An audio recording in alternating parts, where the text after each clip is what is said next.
Mr. Chair, I wish to invite the attention of sa'yo at sinunod mo. Aside from signing documents po, Madam Chair. What else, Ms. Baterna? Ano pa ang mga iniuutos sa'yo ni Cassandra Ong bilang boss mo?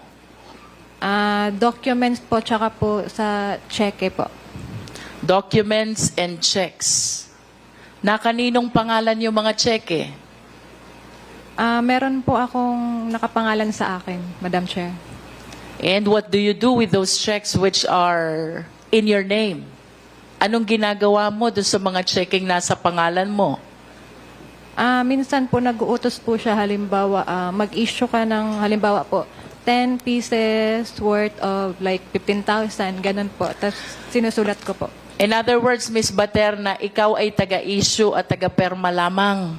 Tama ba? Tama po, Madam Chair. Pagkaka-issue at pagkaka-perma mo, ibinibigay mo na kay Cassandra Ong at si Cassandra Ong na ang bahala kung anong gagamitin niya sa cheque.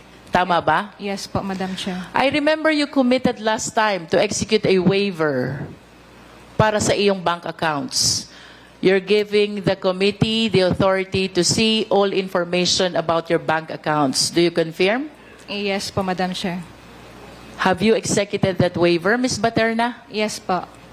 May we know from the COMSEC if we have requested information already from the banks? COMSEC? Your Honors, Mr. Chair, just this morning, the witness took the oath, and so